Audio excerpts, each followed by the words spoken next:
So, one of the things that I enjoy doing when I get real tired of body work, like yesterday, just kicked my tail on that fender. But I was looking at that fender just a little bit ago, and it doesn't look that bad. So, I think I'll do a little bit of touch-up work on that the next time I get into body work. But one of the things I enjoy, and there's about 5 different things that I'm doing in retirement: playing music, working on street rods, travel with the better half. I don't know, something else. And then, obviously, what I'm going to cover today is I enjoy making wine. And these are my grapevines. And today I'm going to trim these guys up. This is the time of the season in late winter before spring that it's really a good idea to get your grapevines all trimmed back. Now, I'm going to be doing something different than what you see here. You know, besides the big trunk that you see coming out the bottom, I had 3 sets of cordons running each direction on these plants. I'm seeing at wineries and what have you that all they leave is the top set of cordons, and they cut all that stuff out. So I'm going to try doing that to my grapevines, and I'll be using a saw and everything else to try to set these guys up. I've got 8 plants, and we make Jethro Juice out of this. It's a wine that goes anywhere from 6 to 7% alcohol by volume, up to I've had stuff up to about 11%. And I test that by checking the sugar content via a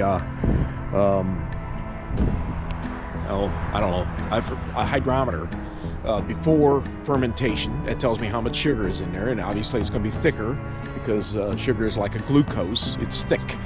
Think syrup.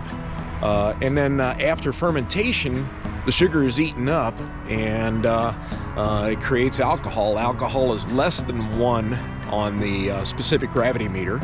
And so that difference of what I started out with for specific gravity to what I finish up with in specific gravity divided by 0.776 gives you the alcohol by volume in there.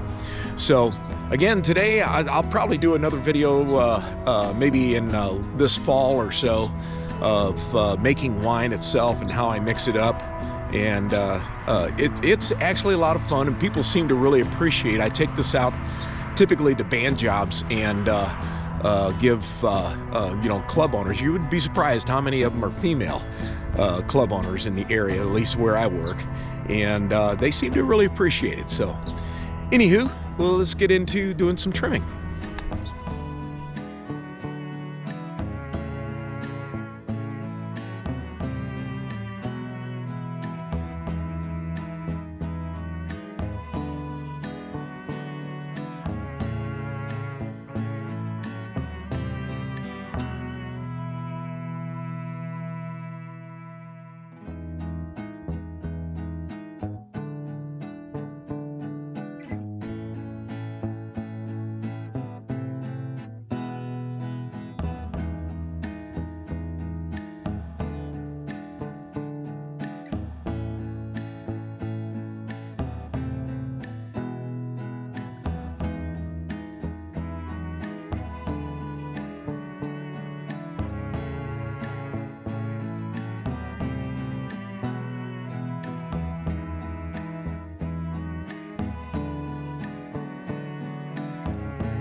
So you can kind of see what I'm after here. I'll show you this post cut.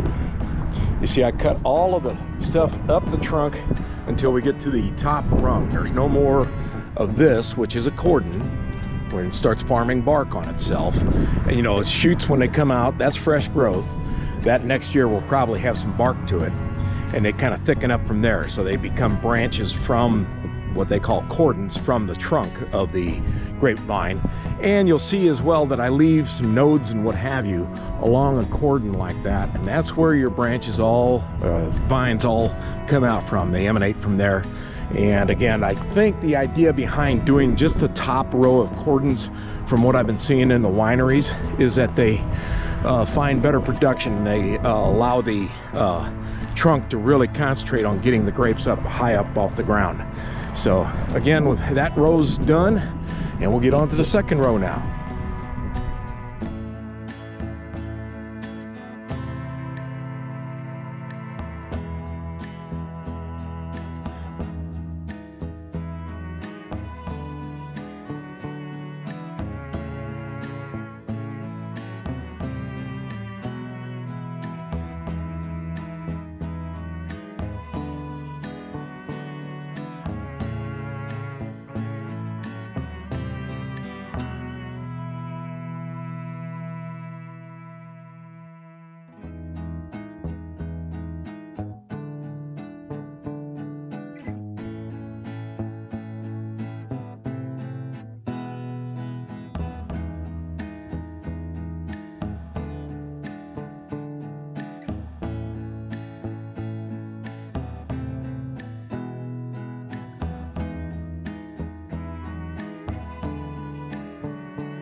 Trimming of the grapevines is done. There they all are, 8 plants. I can usually get about 8 to 10 gallons of berries off this, which makes 4 or 5 gallons of juice. And we'll see whether or not this ups my production by just leaving the cordons on the top row instead of running 3 rows of cordons. And you can see how everything is kind of gravitated toward the top of the trunks of these vines, and that's where the cordons will be. So anyway, that area over there is my compost pile, and I will chop that up with either a lawnmower or I've got a grinder, and that'll all compost down into good topsoil that we use in our plants and what have you. There we are, all ready for another season of Jethro Juice.